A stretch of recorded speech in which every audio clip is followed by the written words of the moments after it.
আসসালামু আলাইকুম রহমতুল্লাহি ওয়া বারাকাতুহু। বাংলাদেশের মধ্যে সবথেকে বড় মির্জাফর যিনি আছেন তার নাম হলো জিএম কাদের। জাতীয় পার্টির চেয়ারম্যান নাকি সে জিএম কাদের। আমরা ছোটোর সময় সেই জিএম এর অন্য একটি অর্থ বের করতাম। যাই হোক, সেটা এখন নাই বলি। তো সেই জিএম কাদের হলো বাংলাদেশের মধ্যে সবথেকে বড় মির্জাফর। কারণ আওয়ামী লীগের সময় যে ইলেকশনগুলো হয়েছে, গত 2-3টা ইলেকশন, সে ইলেকশনের আওয়ামী লীগকে বৈধতা দিয়েছিল সে জাতীয় পার্টি। তারা সিট পাইতো না, 2-3টা সিট আওয়ামী লীগ এমনি এমনি তাদেরকে দিত এবং তারা বৈধতা দিত আওয়ামী লীগকে, যে আওয়ামী লীগ তারা হলো নির্বাচনের মাধ্যমে এসেছে। এবং এই জাতীয় পার্টি কিন্তু শুরুর দিকে ভালো ছিল। যখন হোসেন মোহাম্মদ এরশাদ ছিল, তার তো কিছু ভালো কাজ আছে এবং সাথে তার কিছু বিতর্কিত কর্মকাণ্ডও আছে। একটা সময় সে হোসেন মোহাম্মদ এরশাদ সেও নাকি দালালিতে বা গাদ্দারিতে জড়িয়ে পড়েছিল, যেমনটা বর্তমানে তার ভাই জিএম কাদের ছাগলের 3 নম্বর বাচ্চা সে করতেছে। বাংলাদেশের বিভিন্ন ইস্যু নিয়ে সে নানা রকম মন্তব্য করে, বাংলাদেশের বিভিন্ন বিষয় নিয়ে সে আলোচনায় থাকতে চায়, কিন্তু মানুষ তাকে পাছায় লাথি মারে। মানুষ তার কথাও শোনে না, মানুষ তার যে নিউজ এগুলোকেও মানুষ শেয়ার করে না। তো এই জিএম কাদের যখন দেখলো যে বাংলাদেশের মধ্যে তার কোনো ঠাঁই হইতেছে না, বাংলাদেশের মানুষ তাকে মূল্য দিচ্ছে না, তখন সে ভারতে চলে গেল। ভারতে গিয়ে সেখানে ভারতের যেই এর এজেন্টদের সাথে তার কি আলোচনা হয়েছে সেটা ভালো জানে। তো সেই ছাগলের 3 নম্বর বাচ্চাকে দেখবেন বাংলাদেশের যেখানে যায় সেখানে কিন্তু সে লাঞ্ছিত হয়। বর্তমানে সেই জাতীয় পার্টির যদি মানুষকে যদি বলেন যে ভোট দিবি কিনা, তাহলে হয়তো বা সেই জাতীয় পার্টিকে 1 থেকে 1.5 লক্ষ ভোটার হতে পারে খুব সম্ভবত। আর যদি বলেন যে জাতীয় পার্টিটাকে কেউ রাস্তায় আসবে কিনা, তারা যদি বেশি টাকাও খরচ করে ফেলে, সর্বোচ্চ টাকা খরচ করেও হয়তো বা তারা কয়েক হাজার লোক জমায়েত করতে পারবে না। বর্তমানে এই জাতীয় পার্টির হলো এই অবস্থা। তো এই জাতীয় পার্টি যার কোনো নাম গন্ধ কিছুই নেই, বর্তমানে মানুষ একেবারে পছন্দ করে না, ছাগলের 3 নম্বর বাচ্চা বলে গালি দেয়।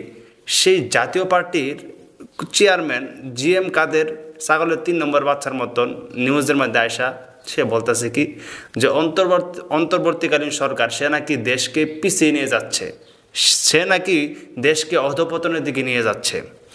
আর আসলে তাদের কাছে অধঃপতন এই জন্য মনে হয় যে এই যে আপনার অন্তর্বর্তীকালীন সরকার সে যে বাহিরে যে টাকাগুলো পাচার করছে, তার সময় সে অথবা তার যে বন্ধু বান্ধব সাঙ্গপাঙ্গ এমপি মন্ত্রী যারা ছিল আওয়ামী লীগের সময়, তারা যে টাকা পয়সা পাচার করছে, ওই পাচারকৃত অর্থগুলো যেহেতু বাইরে থেকে দেশে আনার চেষ্টা করতেছে অন্তর্বর্তীকালীন সরকার, তো সরকার যদি এই কাজে সফল হতে পারে তাহলে তো তার সাঙ্গপাঙ্গ আওয়ামী লীগের যে নেতাকর্মী যারা আছে, যারা টাকা পাচার করেছে, তাহলে তো তারা সত্যিকার অর্থেই তারা অধঃপতন হয়ে যাবে, তাদের অধঃপতন হবে।